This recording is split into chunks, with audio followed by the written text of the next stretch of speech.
Welcome to the book of Joshua. Grab your cup of coffee, tea, hot cocoa, or Milo, and let the book of Joshua begin. After the death of Moses, the Lord's servant, the Lord spoke to Joshua son of Nun, Moses' assistant.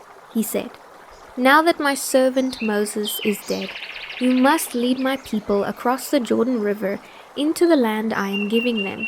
I promise you what I promised Moses.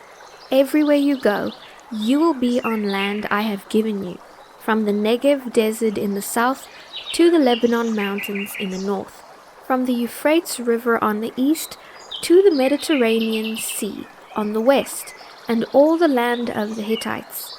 No one will be able to stand their ground against you as long as you live, for I will be with you as I was with Moses. I will not fail you or abandon you. Be strong and courageous, for you will lead my people to possess all the land I swore to give their ancestors. Be strong and very courageous. Obey all the laws Moses gave you. Do not turn away from them, and you will be successful in everything you do. Study this book of the law continually. Meditate on it day and night, so you may be sure to obey all that is written in it. Only then will you succeed. I command you, be strong and courageous. Do not be afraid or discouraged, for the Lord your God is with you wherever you go." Joshua then commanded the leaders of Israel, "Go through the camp and tell the people to get their provisions ready. In 3 days you will cross the Jordan River and take possession of the land the Lord your God has given you." Then Joshua called together the tribes of Reuben, Gad, and the half-tribe of Manasseh. He told them, "Remember what Moses the servant of the Lord commanded you?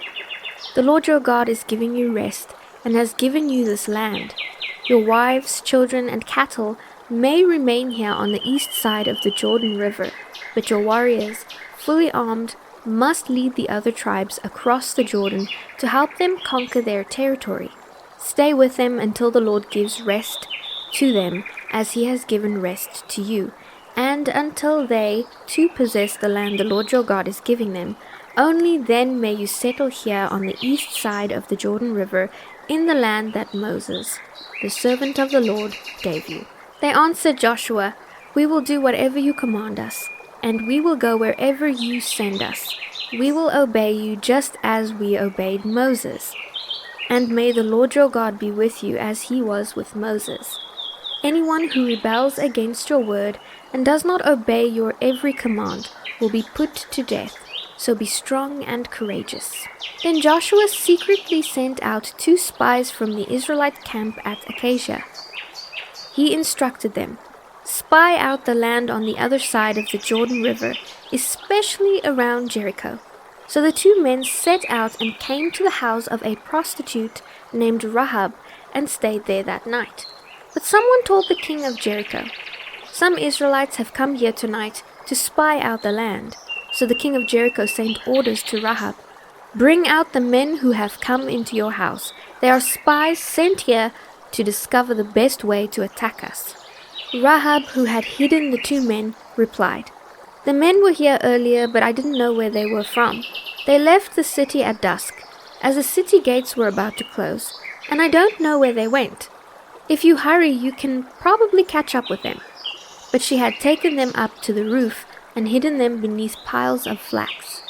So the king's men went looking for the spies along the road leading to the shallow crossing places of the Jordan River. And as soon as the king's men had left, the city gate was shut. Before the spies went to sleep that night, Rahab went out on the roof to talk to them. "I know the Lord has given you this land," she told them. "We are all afraid of you. Everyone is living in terror, for we have heard how the Lord made a dry path for you through the Red Sea when you left Egypt, and we know what you did in Sihon and Og, the 2 Amorite kings east of the Jordan River, whose people you completely destroyed. No wonder our hearts have melted in fear. No one has the courage to fight after hearing such things. For the Lord your God is the supreme God of the heavens above and the earth below. Now swear to me by the Lord that you will be kind to me and my family, since I have helped you. Give me some guarantee that when Jericho is conquered, You will let me live, along with my father and mother, my brothers and sisters and all their families. We offer our own lives as a guarantee for your safety." The men agreed. "If you don't betray us, we will keep our promise when the Lord gives us the land." Then, since Rahab's house was built into the city wall, she let them down by a rope through the window. "Escape to the hill country," she told them. "Hide there for 3 days until the men who are searching for you have returned. Then go on your way." Before they left, the men told her, "We can guarantee your safety only if you leave the scarlet rope hanging from the window. And all your family members, your father, mother, brothers, and all your relatives must be here inside the house. If they go out into the street, they will be killed, and we cannot be held to our oath. But we swear that no one inside this house will be killed. Not a hand will be laid on any of them. If you betray us, however, we are not bound by this oath in any way. I accept your terms," she replied. And she sent them on their way, leaving the scarlet rope hanging from the window.